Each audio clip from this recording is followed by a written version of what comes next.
So we just finished the Proof sermon series. Pastor Phil led us through 6-7 weeks, and PROOF. They all had words that we used. P was for planned grace. R was for resurrecting grace. The first O was for outrageous grace. The second O was for overcoming grace, and F was for forever grace. And so basically, Phil was going through the doctrines of grace. And he used the term reformed. He says, I'm reformed. I've always been reformed since I've been a Christian. What do you guys think of the word reformed or Calvinist? Because they're somewhat interchangeable. Take it away, buddy. So, probably about 4 years ago, if you'd have said somebody was reformed, I wouldn't have known at all what you were talking about. Maybe 4 or 5 years ago. If you said somebody was a Calvinist, I probably couldn't have described what that was, but I knew it was bad. But I couldn't have told you why. It was one of those things where you just you stayed away from the Calvinists growing up. And that's about my extent of my knowing what that was. Okay. So are you reformed? Are you a Calvinist now? Yeah, absolutely. Have you always been a Calvinist? Yes. I've not always been a Calvinist. No, not in my thinking. I've not always been reformed in my thinking. But that was probably what we'll get to later. But that was long to do from a teaching and a method of being taught. This is what you believe, not here's the Bible. Right. Go read it. Okay. Instead of that, it was this is what we believe, and this is why we believe it. And so that left a lot of holes in my thinking, and it left a lot of holes in my theology. John, how about you? Those terms, Reformed, Calvinist, conversely, Arminian would be the opposite, Right. or a different camp. I think very much the same as Michael. There wasn't a connection that I was able to associate with Reformed theology. I knew what the Reformation was. Okay, so I took those types of classes in college when I was at Campbell, but I never really connected the two. And I always, growing up, thought that a Calvinist was just an overzealous Christian, like the people that you kind of wanted to stay away from because they might, get a little bit too much in your face and were overly assertive on certain topics and issues. It really wasn't until we started coming to this class and getting involved in the Tuesday morning group where I was able to make those connections. So I guess to answer the other question about am I reformed, I would say yes. Was I always? No. But I don't necessarily think that it was my previous church's fault for that necessarily. It was maybe just my lack of understanding, or maybe I just missed the intention of what their sermons were supposed to be geared towards. But what my takeaway was a little bit different. Okay. Especially from living that out day to day and thinking that I had very much a great deal of responsibility for my outcome in life. Kind of associated that with how I was supposed to live out my faith as well. Okay. Yeah, and I'll go back to that too. I'll echo that when I said it was my previous church's method of teaching, we didn't have a large focus on discipleship. We didn't have a large focus on mentoring and like a tiered relationship where you're being mentored by somebody that's been there, done that, and then you're expected to really mentor somebody else that's not been there or done that. That was unheard of, and that was too complicated and too much time, and that was before. But had that been there, then those questions that I had in my theology and those holes that I had probably would have came out earlier, and then I'd have had the ability to walk through some of those questions. So you're talking about holes in your theology. Let's just break it down to a more basic level. What would be the differences for someone who would hold a Reformed view versus an Arminian view? And how did we even get those terms? Maybe you guys know some of the background, or we can piece it together between the three of us. But what would be the main differences between a Reformed view versus an Arminian view? Whether one side wants to admit it or not, it really breaks down to your salvation and how you became saved. it really breaks down to it was work done on your part, or it was all of God, and God from the beginning all the way to the end. And really, you don't attribute anything to that other than the necessity for it. Okay. Did he do good? Yeah. Okay. I mean, yeah, essentially that is a true statement, in that what it boils down to is what role did the individual have in the saving grace of God? Was there a little ounce of good that was left, and on their own volition did they somehow see, because they were enlightened, that there was that ounce of good and that God was the only hope for them? So it actually goes down to who is the initiator of salvation, and that would be the P of the proof series. So if you have any questions about that, go back and watch the first week of the proof, and that was planned grace. And Pastor Phil goes through and shows through Scripture where before the beginning of time, before the earth was created, God predestined, chose people to save. And it's not based upon what we do, but based upon God's sovereign choice. And I think that is a point of contention when, at least it was for me when I was wrestling through this. And I think wrestling is a good term, because it wasn't like I heard one message and I was like, oh yeah. It was actually like months of wrestling through this, saying, I don't want to put away personal responsibility, and the Bible doesn't. I have a choice in this matter of salvation. But it's going back and realizing that I make a choice because the Holy Spirit awakened my heart, and I now start to have affections for the gospel, for Jesus Christ. So it's not that we are, from the Reformed view, saying that people don't have a choice, but we're saying there's something before that happened. I like to use an analogy. I'm not sure if it's a good one, but when it comes dinner time and we eat food, and Lindsay had just made the food. Well, it's true, but before Lindsay made the food, there was some preparation. She went to the grocery store. So we can say our meal began at the grocery store. Well, you can actually trace it back a little further than that, and there's actually farmers who harvested this produce that was processed to certain degrees. So we could say the harvest of crops was the beginning of our meal. Well, you actually can go back a little earlier and say, when the crops were planted. So you can just keep going back and back. And the Arminian viewpoint says, I chose God, and that was the starting point. The Reformed view goes back a little bit earlier and saying, you chose God, but God had already chosen you. And because of his compelling grace to you, it actually awakened your dead, sinful heart to then actually desire after God, actually desire after the gospel. So that's really the key to Reformed theology, is we just trace it back a little bit earlier, and we trace it back, we think, biblically, because of many passages throughout the Bible. That's well put. So it was a good analogy. Couldn't have said it better myself. All right. So, one of the questions. Did you struggle? We'll start with you, Michael. Did you struggle with Reformed theology? You kind of led on with that, but can you kind of tell us the story? You were a Christian before.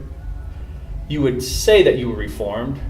You say you were Reformed the whole time. Kind of, what was this thing? Who was instrumental in this? So I was visiting my brother for a weekend just at his house, and I don't really remember how the conversation came up exactly. I think we were talking about kids. He had just had I think he only had one child at the time, and we were talking about how that changes you and how it changes your life and how it changes your thinking and a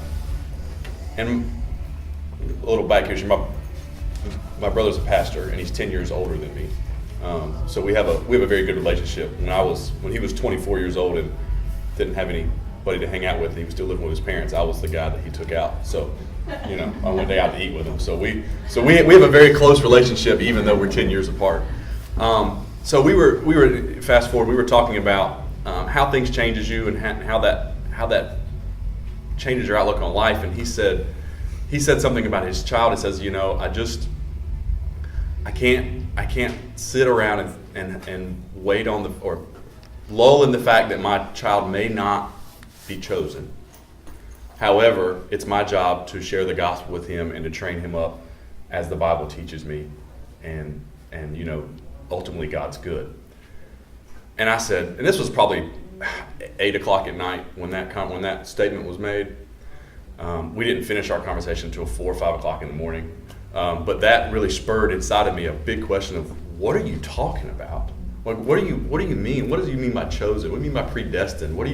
And so he just walked that through me. And I remember, almost anger, like flaring up inside of me, rage. I'm telling him, you're wrong. That is not right. Like, where are you coming up with this, Satan? And he walked me through steps, scriptures in the Bible, and said, look, it's right here in front of us. And I'm going, I've read that my whole life, and I have never viewed it that way. I never stopped to ask the question, what does that mean, the elect? What does that mean, our hearts were dead? And as him just walking through these doctrines of grace with me, I didn't walk away saying, oh, you're right. I don't even know if I slept much at all that night, but I remember some follow-up conversations and just some other talks that I had with him, and it kind of fizzled out, and my ears were perked open a little bit. And then it was getting into some discipleship groups and starting reading books that I didn't do through college, but actually starting that, and just all these questions I had growing up that I said that I felt like I had holes in my faith and theology. Trying to seek answers to those led me to that answer, that I went back and talked to him, and man, thank you for telling me the truth, and not for, he's always been known for being very direct, and not for him teaching with authority and not skating around the fact and saying, well, you might want to look at it like this, or I'm not so sure. He spoke directly to me and did that, and so that was my journey with it. And I just remember being initially mad, because I felt that everything I had known, everything I had taught, everything I thought I knew was flipped upside down. What do you mean it's not me? However, since that journey, meditating in that and living through that and changing the way I view salvation through that lens has done nothing but humble me down to a fact that God chose me. I didn't do anything to earn this.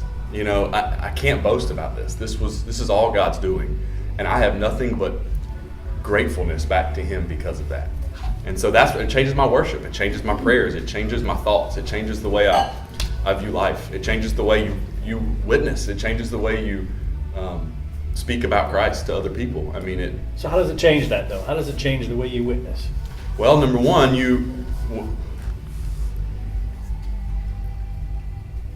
everybody needs to hear it. Number one,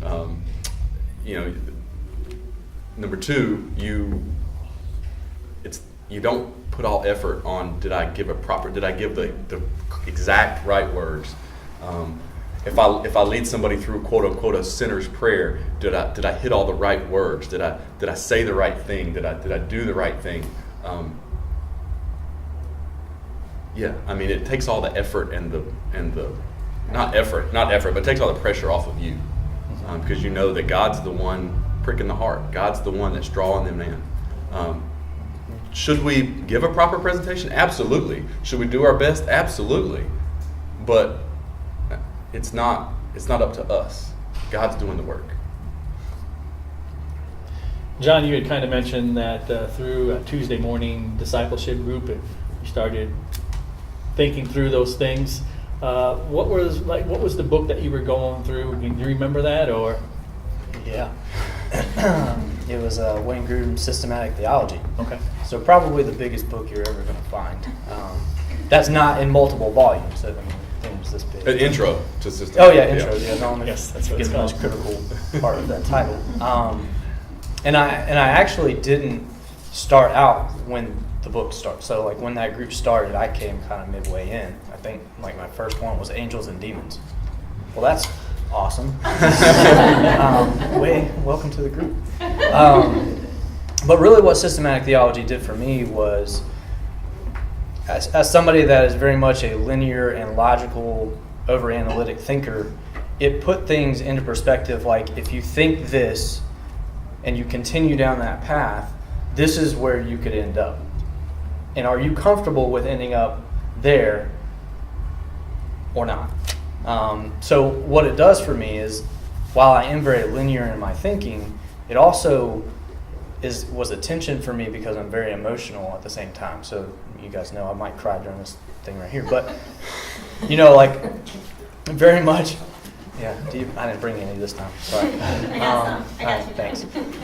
But it takes some of the emotion and the way I perceive things out of it and gives me a legitimate perspective on what the truth is. And that's kind of what that book was helping me to do. Was I had thought this. I was very much caught up in a misconception of what the gospel truly was in the workings of my life. And I had to deal with that emotionally and also temper my expectation for my hard work expectation that I had for myself. So, my culture had something to do with that up until that point, and still does. Even being American, it's not necessarily that we're counter to what the rest of the world is saying. It's just kind of impressed upon us a little bit more that you get to where you're going by the work that you put in. And growing up in a split family where when my parents were together, we seemingly had everything, and then when they weren't together, we seemingly, honestly, had nothing. The only way to get out of that was to work hard, go to school, and change that for yourself. But on the back end of that, going through systematic theology, you learned that God had been working through all of that well before I even realized what was taking place.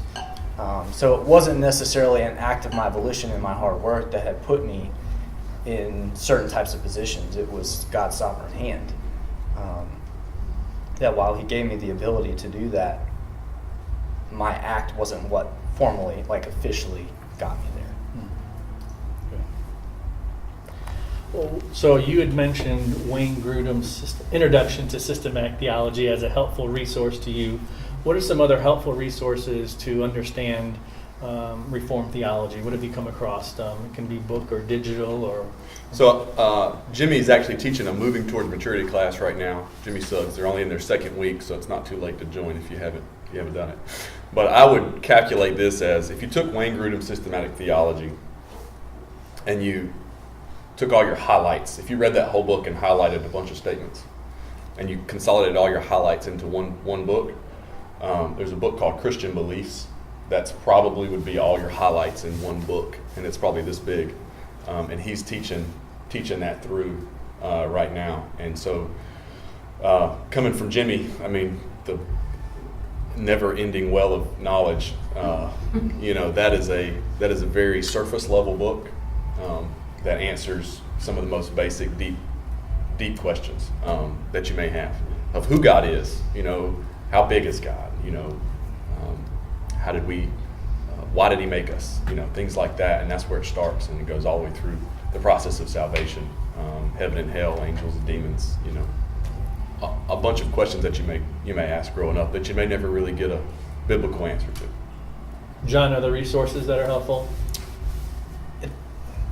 Yeah, I think that if you're really hungry and have been able to work through some of the foundational things, contrary to what some of our classmates might think, I think R.C. Sproul's book on what is Reformed theology, I think can really blow your mind in a sense, but also challenge you enough to where you continue to ask questions. And I think that's kind of where the differentiation is going to be.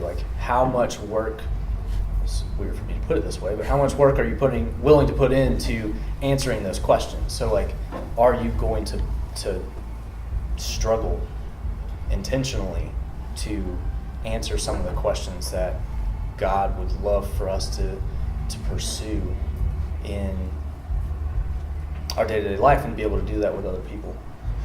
And let's not say it's all one-sided. I mean, it is all Right. one-sided. But these books are not tainted to convince you of Reformed theology at all.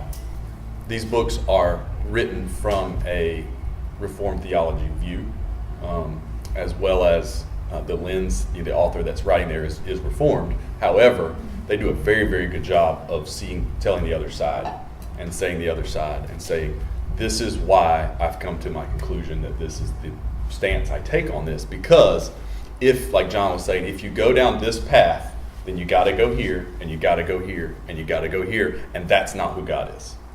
If you go down this path, then this is why I don't like this answer, because it takes things out of my it changes my human perspective of who God is to something that is probably sometimes not able to be conceived by a human mind.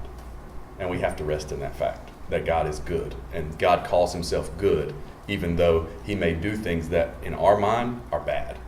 However, God is good, and he calls himself good. You mentioned R.C. Sproul. R.C. Sproul heads up Ligonier. That's the ministry that they have. And he also, What is Reformed Theology? It's a book, but he also has done a teaching series on it that's free. If you go on YouTube and just type in What is Reformed Theology, you'll see like a playlist of 5 or 6 different half-hour messages where he kind of summarizes his book. Very helpful. R.C. Sproul, very, very good. So we mentioned R.C. Sproul, we mentioned Wayne Grudem. Who are some other maybe popular pastors or teachers that would be talking from the Reformed view that people may recognize? J.I. Packer. J.I. Packer? And I think his book, Evangelism and the Sovereignty of God, which Pastor Phil did reference in this series, was very helpful as well. Because when, going back to my own personal thought of what a Calvinist was, like, you tend to leave out the evangelism side of things, because if God chose everybody before the making of the world, well then what do I need to do to minister to anybody, because it's already set in stone? Like, it changes the way that you view evangelism, but also is very humble in its nature, because we too should take on a tremendous amount of humility if we are to, view ourselves rightly in front of a holy God. And it doesn't really give us much to boast about, if we're serious. Other? John MacArthur, Grace Church, Baptist Church from California. John Piper, Bethlehem, former pastor at Bethlehem Baptist Church. DesiringGod.org. Yeah. DesiringGod.org. J.D. Greer from Summit in Raleigh. Matt Chandler. David Platt. Mark Dever. Mark Dever from Capitol Hill Baptist Church. Phil Ortego. Yeah. Albert Moeller. Albert Moeller. From Southern Baptist Theological Seminary. Danny Aiken from Southeastern. Tabidi Anyabwile. Very nice. That's from Jeff's friend. From Grand Cayman. No, he's up in Anacostia Baptist Church, up in the D.C. area. All right. So yes, very, very good ones. Have you heard of those? If you've heard to listen to their teachings or pastor, their messages. Question for you then. So, are those the only people we should listen to, or are the other ones bad? I mean, how do you reconcile that? Well, I'm the moderator, so I'm not going to answer that question. But it does bring up the point, why does it matter? Right. Why does it matter? And first of all, does it matter? And then why does it matter? And first of all, why even take the time to study theology? Why can't it just be simple like, I love Jesus, Jesus loves me, I'm going to heaven? Why is that not enough? Because Paul says that we should grow past spiritual milk. We should go for meat. And ultimately, theology, the study of God, our purpose is to learn more about God. And when it's easy to know someone, just a person, maybe a person sitting at your Connect group table at a surface level, and then when you start to actually get to know them, you bring them over to your house and they see how your kids act or how they don't act when they're supposed to be acting, and things get a little just messy, but get real. And the Bible is the story of God, and we are players within that act. But the Bible is the story of God, and I think that's one thing right there. What we think of. Do you think the Bible is about us, or do you think the Bible is about God? Whose story is it? And the Reformed view would say the story is about God.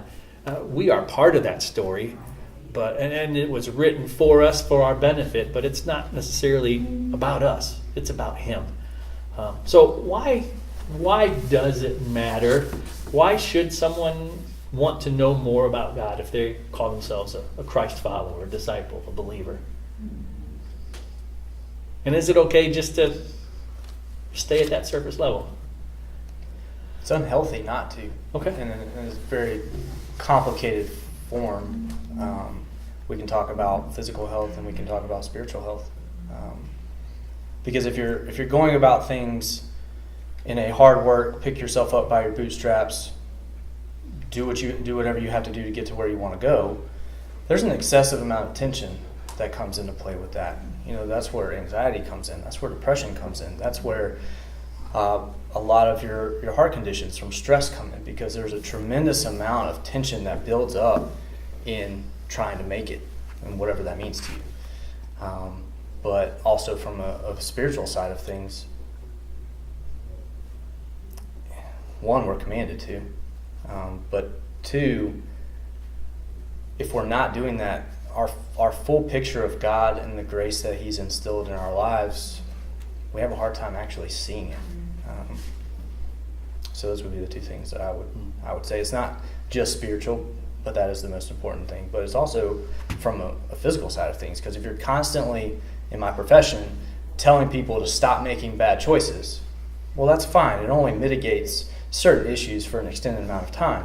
And even taking medication, while also, God permitted us to have medication, but there are also major side effects that come into play that you're not trying to fix. So there's just a tremendous amount of unhealthy consequences, reactions, I guess, to not putting in. I don't know, I probably should have stopped a couple sentences ago.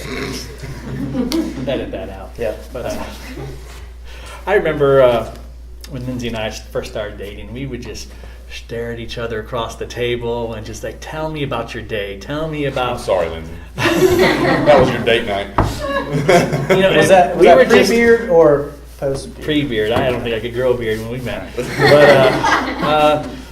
you're infatuated with someone and you just want to know everything about them. And that is the way it should be with God. If we truly say that we have surrendered our life to Christ, we should desire to know Him truly who He is, and not just some figment of our imagination. And that is where the wrestling comes, because Christ isn't always the way that I would prefer Him to be. And but that's okay. That's okay. That's part of the growing and maturing process. Michael, I know from your previous story that at one point you were what is commonly referred to as the caged Calvinist stage. And I remember you actually pointing out that I feel right now that I actually have more zeal for converting Christians to the Reformed view rather than the lost to Christianity. Can you, and that was a self-realization that you made, and I'm going to commend you for that, but can you kind of tell us, looking back, why was that? Why were you going through that?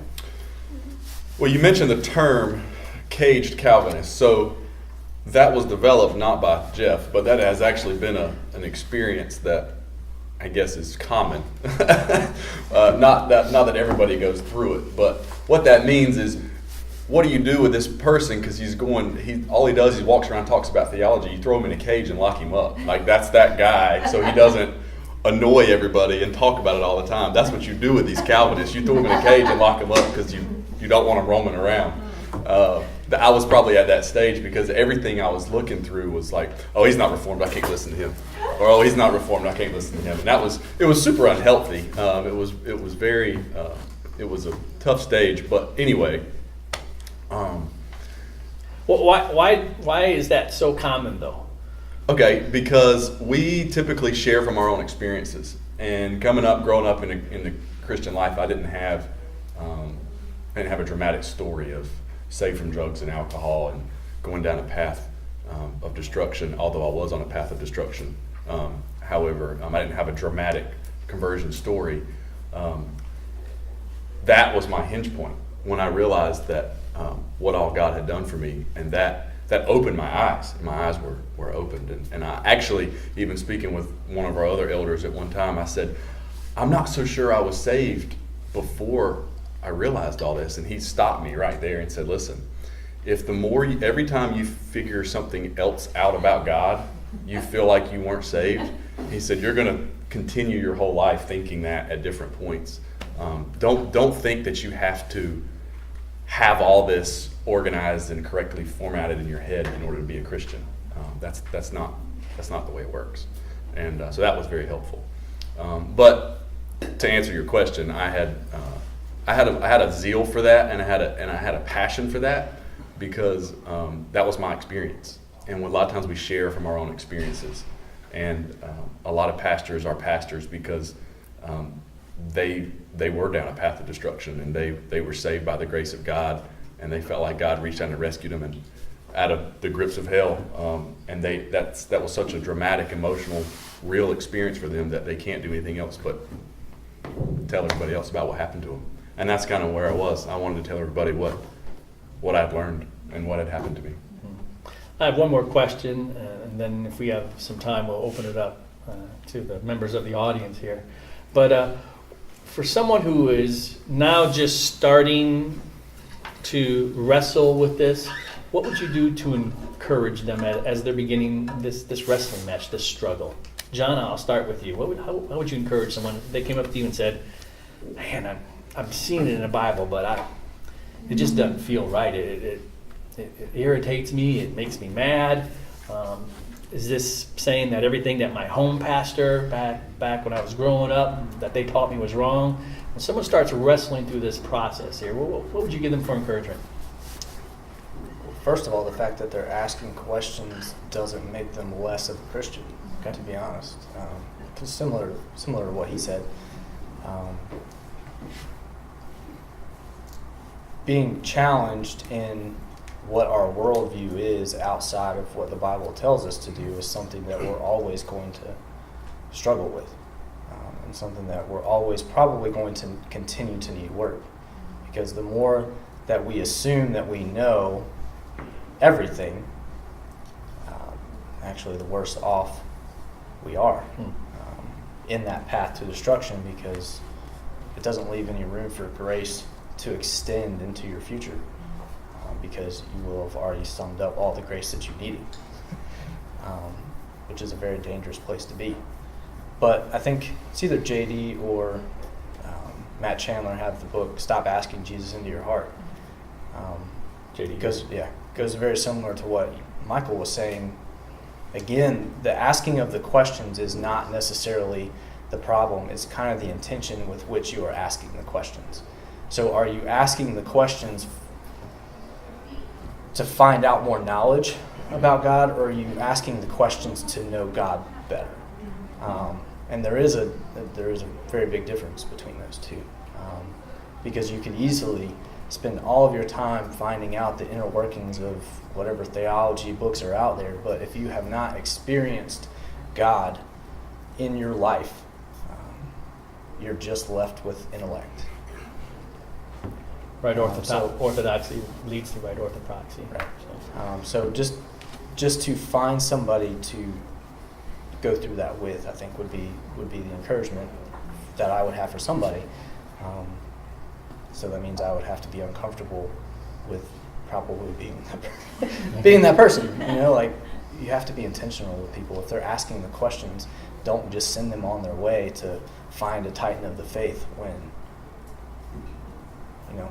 God obviously put you in that position to be the hands and feet for him in that case. Michael, anything to add? Follow-up is key. Don't just assume that they are going to get the answers to their questions. Help them walk through that is what I would do. I would give encouragement to books are great.